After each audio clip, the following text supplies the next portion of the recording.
You're raising Coming up, another Johnson dollar. County You're officials creating affirm hopes for peace. our families.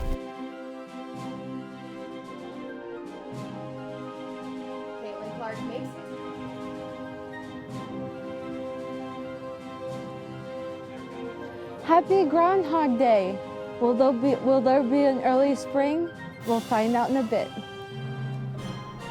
All that and more coming up on this Friday morning edition of DITV News. Don't go anywhere. DITV News starts right now.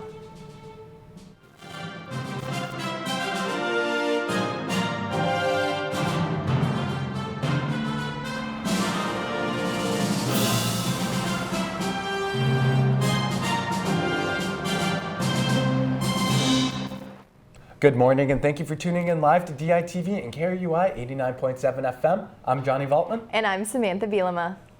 And Samantha, right now the weather, it's been nice out as of late. Yes, you're right. Walking in class has been 10 times easier this week than what we're used to. And that's why we have DITV's Claire Green at the IMU pedestrian bridge to tell us more about this warmer weather we've been having.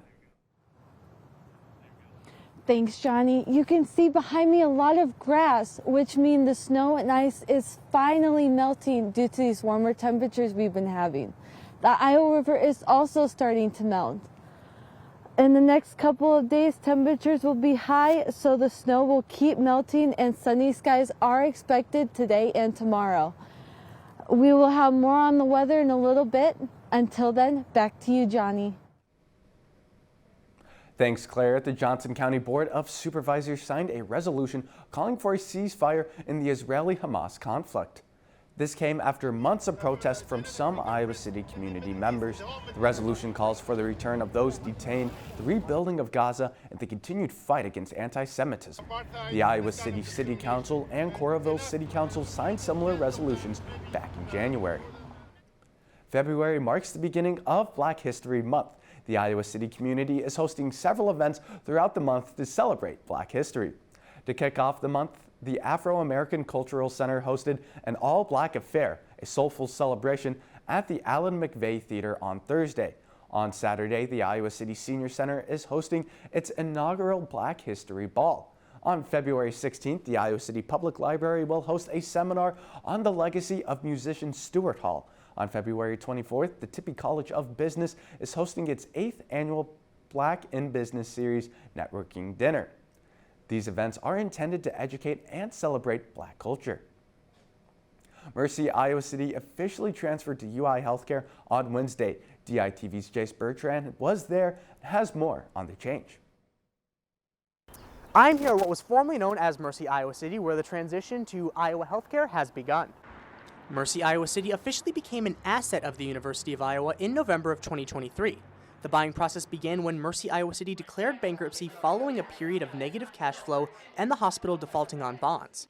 The same day Mercy declared bankruptcy, UI announced its intent to buy the facility, with President Barbara Wilson stating, quote, "Mercy Iowa City did approach us and ask us to submit a bid to continue their long tradition of healthcare in our community and beyond." As of Wednesday morning, the two groups are officially one. We're excited. There's a lot of positive energy here today. To celebrate the occasion, patients and staff were welcomed into the UI family with posters and merchandise before signage outside the hospital entrance was changed to reflect the new ownership. With the change, UI Healthcare pledges to continue to serve the interest of the Iowa City community as well as their staff and university students. The mission of University of Iowa Healthcare is to provide care for 3.2 million Iowans across the state, and particularly for Iowans in the region. No programs have been announced for the new facility. However, UI Healthcare has pledged to address the needs of the community and carry on Mercy's legacy. From the Iowa Healthcare downtown campus, Jace Bertrand, DITV. The University of Iowa and Kirkwood Community College are coming together to create a new elementary education partnership program that allows students to transfer with ease between the two schools. The program aims to have students take specific courses at Kirkwood that help lay the foundation for the transferring students, then allowing the students to step right into the University of Iowa courses without much trouble and lack of credits. Dance Marathon, a student organization on campus, is having their big event tomorrow with a big goal. DITV's Grace Lathrop is in the newsroom with more on what this year hopes to bring. Yeah, Johnny, Dance Marathon's 24-hour event starts tonight at 7 p.m. Dancers or members involved were required to raise money ahead of time in order to participate. All proceeds go to the University of Iowa Stead Family Children's Hospital right here on campus. With over 500 participants, students are expected to dance for 24 hours with no caffeine involved. Dance Marathon celebrates childhood cancer survivors and remembers those who passed away. And families, like, you'll hear them come and say they're just so appreciative of this organization, even like 5-10 years after they're cancer-free or their kiddos unfortunately passed away. Like, they still want to be a part of it just because of the family that they've helped to, like, been a part of within Dance Marathon. Dance Marathon will be taking place until Saturday at 7 p.m. and I'll be back on Monday with the outcomes and how much money the organization was able to raise this year. Back to you, Johnny. In Iowa City, art can be found in the most unusual places. DITV News reporter Madison Johnson has more on a gallery where you'd least expect it. Think of the places that you would expect to see art. A gallery is obvious, maybe a restaurant or while you're walking outside, but what about a science facility? While it may be unusual, currently the Papa John Biomedical Discovery Building is hosting an exhibit displaying the art of Candace Bro-Ersma. Here is an example of some of the work of Candace Bro-Ersma. This exhibit cover story highlights the work that she's done to make book covers, posters, along with CD covers. The exhibit's organizer, Mary Kenyon, found Candace's art through Artifactory, a local gallery where Candace had just done an exhibit. And then she called me and said, "We've had a cancellation. Can you put your things up now?" And I said, "Oh, I'm not ready." But Candace's show was coming down, and so I said, "I think we've got a show for you." Candace's art is far from the only art displayed in that gallery. The Discovery Building displays 4 exhibits a year featuring both local and regional Iowa artists. How inspirational it is to have something different and fresh to look at, and how it helps people to think of their own work, even though it's not artistic, but to think of their own scientific work in new and creative ways. Candace's exhibit will be up until March 1st and will be followed by an exhibit displaying art made by College of Medicine students, staff, and faculty starting after spring break. So the next time that you're at a restaurant or even at the hospital, take a look at the art around you. It might be made by someone local, and you might even find your new favorite artist. From the Papa John Biomedical Discovery Building, I'm Madison Johnson, DITV. The Iowa legislature has rejected a proposed bill that would have removed gender identity as a protected class under Iowa's Civil Rights Act. This bill would have not only removed gender identity as a protected class, it would have also classified gender dysphoria and other aspects of gender identity as a disability. The bill was highly controversial amongst Iowa residents, and a panel of lawmakers voted unanimously against the bill. The Iowa Department of Public Safety issued a statement on Wednesday defending the actions of their agents in the student-athlete gambling investigation at the University of Iowa and Iowa State University. Allegations came out that agents investigated the case without warrants. However, the agency believes evidence was still obtained legally. The agency cited state codes with guidelines for sports books and to monitor and prevent student athletes from wagering on sports. If the allegations are true, then accused athletes may have their cases declared as mistrials and their charges dropped. Action may be taken against the agency after defense lawyers requested communications from the investigation. And Samantha, we get the first holiday of February today, with it being Groundhog Day. Yes, I'm so excited to see what Phil has to say. And now we're gonna send it back out to Claire, who's gonna tell us whether or not Phil saw his shadow or not. Thanks, Johnny. Punxsutawney Phil didn't see his shadow this morning. But what this weather did not provide is a shadow or reason to hide. Glad tidings on this Groundhog Day. An early spring is on the way.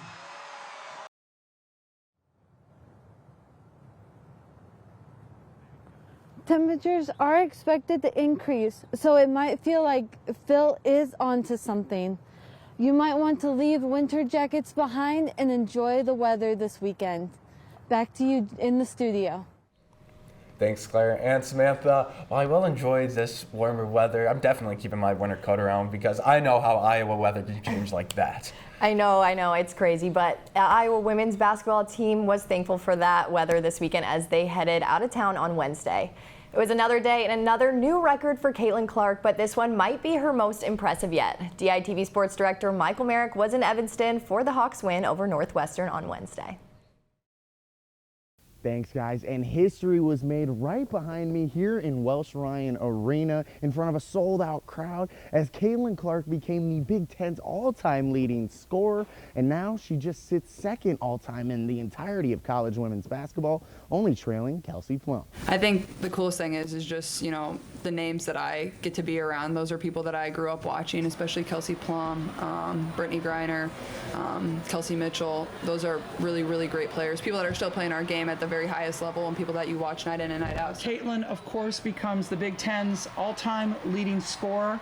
With this many games to go and overtaking somebody the caliber of Kelsey Mitchell is outstanding. Clark put up 35 points and dished out 10 assists, with 4 different Hawkeyes scoring in double figures as Iowa controlled this one, winning 110-74.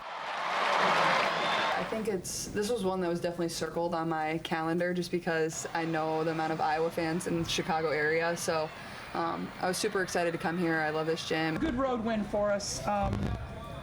You know, we talked about we want to come in here with intention and not just going through the motions and get a W, but coming in here and getting better at some things.